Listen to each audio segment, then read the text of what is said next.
It was a construction industry, and they have steel, cement they are using, and they said that we want to go ahead with the batch number because we want to track that the steel slab we are doing it, the concrete slab which is produced, that was having a batch number. There was a different reason.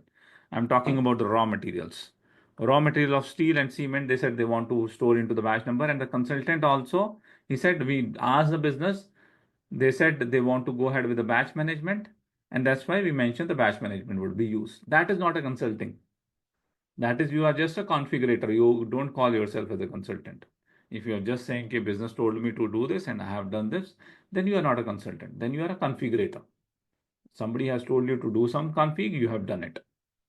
Consultant is the one who can tell the business what kind of pros, what kind of cons can be there. If this thing you would do in the system, what kind of problems will come up, right? You can challenge their decisions. You can challenge their calls that as per me, with my experience, this should be the right. That's where basically it was there in the business blueprint. I went and I challenged them. And that challenge I produced in their front. They said that we have this steel, right? And we are buying it from the different vendors. The same steel, 12 mm, we are buying from the different vendors. Okay. And each vendor, when we buy, there can be little difference in the quality. And then we can decide, if we know the batch number, we can decide where we want to use it. For the cement also, they said we are buying the cement from the different vendors, and when we produce the concrete, if we know that which, and if something problem come up when the concrete slabs has been created, it is coming the cracks, and if the cement is the reason, we'll be able to know that which batch of the cement was used, who was the vendor who has provided that cement, so that we can take some corrective actions and not to use that. I said perfectly fine. I saw their storage, how they are storing it. The storage is this all 12 mm steel is put it together, one top of another, one bundle top of another, one bundle top of another, one bundle top of another, one bundle top of another. And this is, they, as per them, this is kind of a 25 different batches. Then I asked, okay, if I manage in the batches and I say that out of this, bring 20 ton of batch C231, how you will identify? Is there an identifier out of it? How do we use? What happens practically on the ground? They said practically whatever the easy to move, which is at the top, because steel does not go bad that soon. So whatever the easy to get it off, whatever is the top, they will bring it up and give it. They will not check from which vendor it is. So the team wants to do this. I said, whatever you are saying, the business case is valid. But if you want to bring that business case, first you want to put the storage where your steel would be stored separately. Okay, these all 12 mm steel, you should be able to identify. If I need batch C231, if it is there, you should be able to get this out. Or if this bundle, I ask that batch C231 is identified, your guy will spend a shift to moving this material here, there, removing it, and then putting it back. It's one material removal kind of a one shift work for your people who are working there. So you want to do it, but the way you are maintaining the operations at the ground does not support the batch management. Same thing happened for the cement. Cement, they have a big silos. Big silos. Big silos means big drums, like 20 feet, 30 feet drums. That kind of big drums are there where they pump the cement in. Cement come in a truck. It's not come into the bag. Cement come in a truck. When the truck arrives, they see that which silo has a space, and they pump in, they put the pump which pump in the cement on the silo, not from here. Here it will be removed. Other way around, it will be pumped at the top, connected, and it will be pumped. I said, do you make sure that this is coming from a vendor V1? This silo already have some cement from some another vendor V3, same kind of cement from another vendor V3. Do you note it down that this silo has another vendor, so it will get mixed?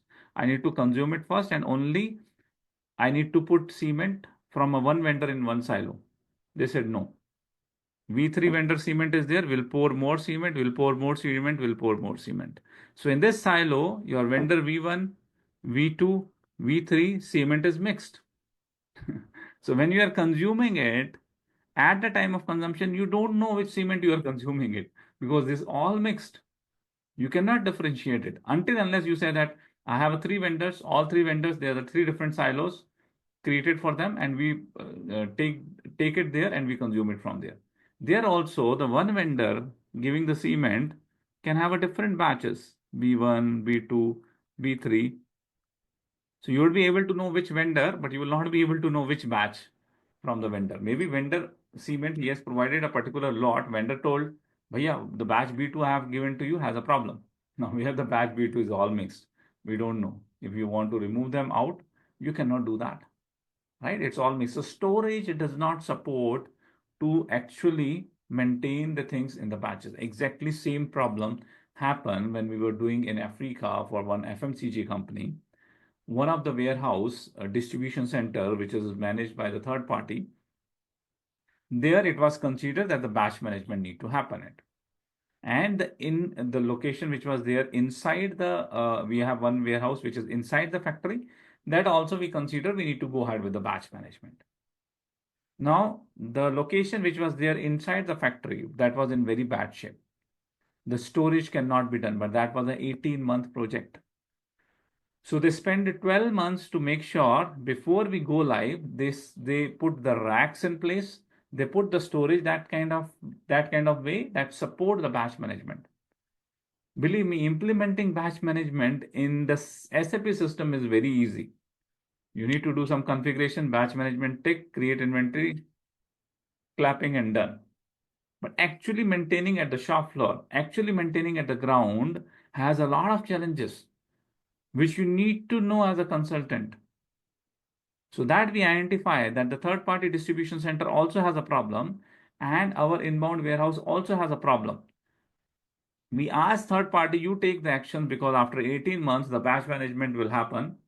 This decision happens in first 3 months. So after 15 months, we'll go live with the batch management. So you make sure you take the necessary action so that the batch management can be supported in the warehouse.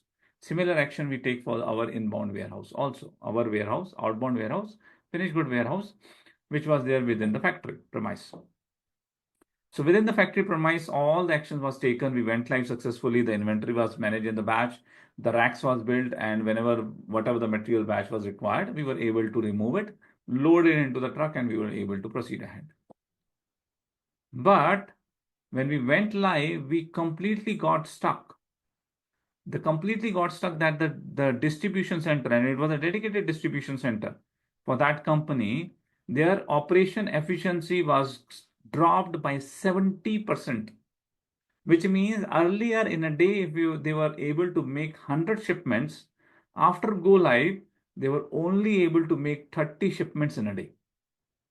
That much of problem occurs, and that problem occur because they have not taken the necessary action. They said, okay, we'll do. Nobody went there, checked whether they have done. They have not taken the action. Now we implemented the automations in the system that the delivery has given to them.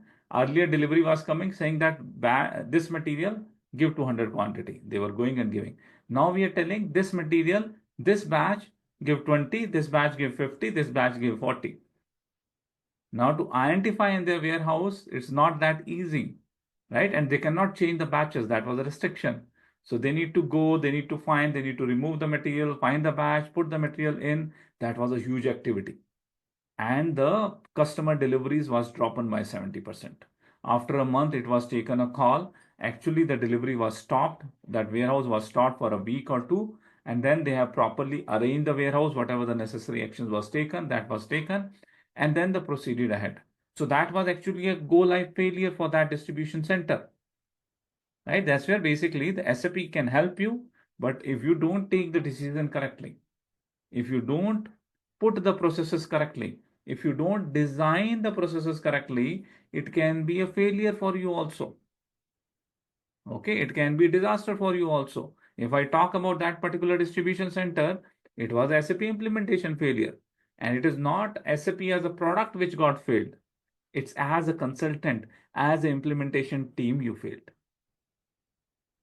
So that's where I always say that consultant plays an important role. That's where all the businesses need experienced talent so that they would be able to put the right processes in. That's why the experienced consultants are required.